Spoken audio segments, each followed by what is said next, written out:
33 of Hornaday had gotten by the outside of Carl Long and was coming down. It looked like Carl was going to follow him down into the turn and came down on that 88 of Matt Crafton. Here are the trucks that were involved in the incident on the track, and you see the 90, the smoke rolling out the right side and the tailpipes of that truck, and Hornaday now making another stop. Hornaday narrowly missed that little problem. Adam. And they continue to work on that left rear tire, making sure they have clearance. And because we didn't even get one full lap of green, Hornaday really didn't have anything to lose, I should say, by coming down pit road. So they topped off the fuel tank, and he continues to be in a positive area as far as a pit window is concerned, should we put together some green flag laps. And you see the results of Matt Crafton being involved in the incident. Heavy damage on the right side of his truck. And as soon as he pulled down to pit road, they looked at it. Bud Hafley came on the radio and said, to the garage. He knew it was too bad to continue and repair on pit road.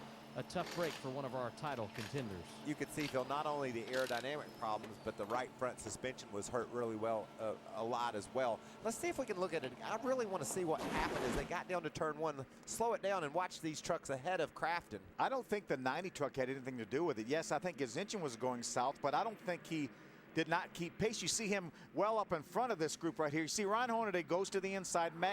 Between those two trucks, Ty Bodine being on the outside, Matt Crafton goes to the inside. Now we're approaching the corner. Carl Long takes his normal run down to the corner, and it looks like, I really don't know why that Jack actually ran into the right rear corner of the 88 of Matt Crafton. Yeah, Matt didn't do anything wrong. He was just going straight, and Jack had plenty of room out to his right, but yet he went ahead and attacked that corner. He turned in early and hung Matt in the right rear. So you see Matt down on the apron of the racetrack. Now he pulls back up on the racetrack. As they get down to the corner, as they go out of our view, that's when the contact is going to come.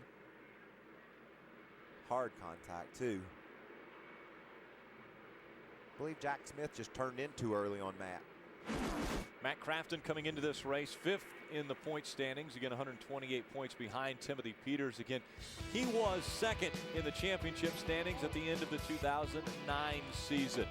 He has an uphill battle in front of him at Kansas Speedway. It's Johnny Sauter still leading the field from Kansas. The Camping World Destination Recreation Sweepstakes is back and better than ever. More prizes, more chances to win. To enter, see the complete prize descriptions and the official rules. Visit campingworld.com/racing. Adam Alexander. An unscheduled pit stop for Matt Crafton put him deep in the field, and then Matt, take us through what happened on the restart.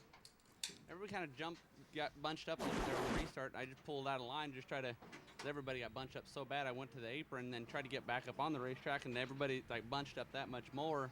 And next thing I knew, I was turned around. Honestly, I don't know what happened from there. So just a racing deal, I guess. And it appeared one of the drivers in the outside lane got down into Crafton. Tough break for him, and that's a product of having no track position, guys.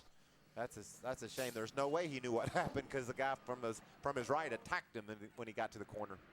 Field coming through turn 4 into the tri-oval here at Kansas. Green flag back in the air. Johnny Sauter, James Busher, 1 and 2 across the stripe. What about this lead group we've got?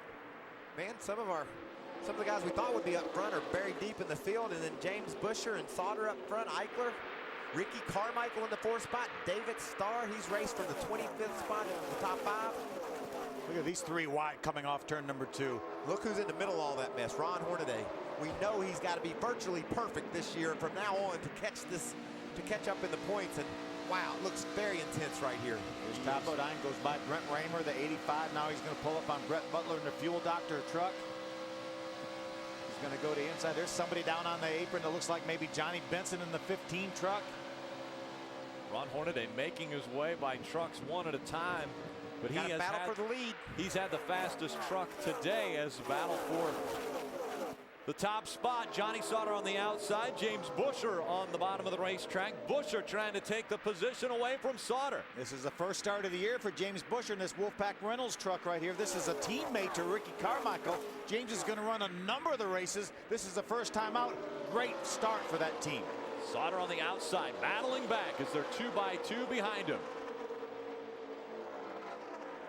James Busher in the 31 on the inside. This is That's so on the hard. left side of the screen. Johnny Sauter on the right. Look at Todd. Something happened to Todd down in turn 1 and 2. He just got loose, slowing got on the sideways racetrack. still. Yeah, just slow down. Looks like he's getting back up to speed now. But when you lose some momentum, as we saw when Ron Hornaday had trouble getting off of turn 2 early in the race, and which really caused Rick Crawford's, or had something to do with Rick Crawford's situation down at the other end, it's so hard to get the momentum back. And Johnny Sauter using the momentum to try to get back by that 31 of James Busher, Ray. And Busher has a brand new race truck this weekend, chassis number 11 out of Turner Motorsports. I talked to him in the garage yesterday, and I asked him if he was disappointed that they didn't get to run every race of the season.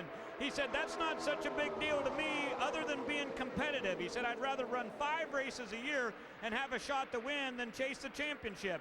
So these guys are expecting to run about 12 races this year, especially when Camping World Trucks are in conjunction with the Nationwide Series. It's a great side-by-side battles. We look from the Toyota onboard of David Starr. Timothy Peters on the outside, James Busher on the inside. Timothy has the spot for now. He takes over that 3rd spot. James Busher drops back into the 4th position right in front of David Starr, and we see the 30 of Todd Bodine on pit road, Ray. Came on the radio, Rick, and says, I think I may have a flat left rear, but then from the spotter stand they said it's right side, so let's do right side tires only on the Germain Toyota. They get the rights on. He's back down pit road, but it appears Todd will lose a lap as the leaders roll by. That's the problem we saw when he was over in 1 and 2 just a couple laps ago. I just hope he's right, and it was indeed just a right side tire, because if he's got to come back to pit road, it really messed up his day. And with the situation he was in, he's gonna lose a lap. I believe I'd have went ahead and put 4 tires on that truck, took any question out of the mix, and know that you're still only going to be a lap down. I totally agree, because if he makes a pit stop and stops in his pits, you know he's going to lose a lap. Eric Almirola barely stayed on the lead lap by just riding through his pit on the pass-through penalty. As you can see, and Eric now back on the racetrack up in the top 10. Yeah, he's battling for the 6th spot with Ricky Carmichael. Takes it away from Carmichael as Eric Almirola looks to have a very strong truck. He'll set his sights on that 81 of David Starr now. So he's recovered, got an Aaron's lucky dog. Now he's right back in the mix. And in sync with everybody on the same pit strategy. Good battle. There's Mike Skinner, the 5 truck. Kenny Schrader on the outside. In the 2nd, Kevin Harvick truck. There's Austin Dillon, the 3 right behind them. Saw just ahead of those 3 trucks, there was Jason White. He's riding along in the 9th spot. This is a battle for that 9th position, side by side for 10th back there. Skinner's been to pit road, done a lot of work on that truck, as has Schrader. So these guys have made improvements to their truck. They're still trying to get them better, though. And a wiggle out of Mike Skinner. He chases it up the racetrack as they go down the backstretch. Completes the pass. I talked to Jason White. He said, you know, Mike, I sat on the pole at Daytona. I run around there wide open. He said, I came to Kansas. I ran around here wide open. I'm 23rd or 4th. That doesn't make any sense to me. He had a Ford at Daytona and a Dodge here. So there's a little bit of difference. Yeah, he said it wasn't the same truck, but he was the same driver and he did the same thing. So something didn't quite add up in his mind, but he's rebounded, he's rallied, he's got that thing up in the top 10. We saw 20-year-old Austin Dillon make it by 54-year-old Ken Schrader for the 11th position on the racetrack. Take a look at the serial here on Almirola. It was the 3rd spot on the 11th lap. He was 31st at lap 22, then up to 22nd, then 11th, and right now being shown in the 6th position. Very strong race truck for Eric Almirola. Now, that was the truck that we saw Kyle Busch run and win races in a year ago for Billy Ballou. But now Kyle owns his own trucks. He's got 2 in the race today. One of them was taken out in that incident with Rick Crawford, Taylor Mawson. Taylor's been able to make some repairs to that truck, but Brian Eichler's riding along in the 2nd spot behind Johnny Sauter in Kyle's other truck. Mawson's on the track 2 laps down, Eichler's 2nd. Let's hear a little bit more about the 18. Adam, you down there? What's really impressive to me, Michael, about Brian Eichler is his calm demeanor on the radio. We talked about their pit stop when they came down under caution at lap 28. They were inside the top 10. An issue with the crew dropped him back outside the top 15.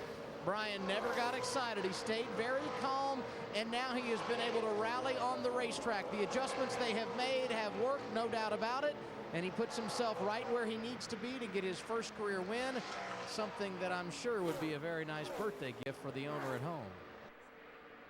Brian Eichler running in that 2nd spot. Johnny Sauter looking to get back to victory lane as he leads the field around Kansas. His first win and only win came at Las Vegas Motor Speedway, another 1.5 mile racetrack. Timothy Peters has moved up into the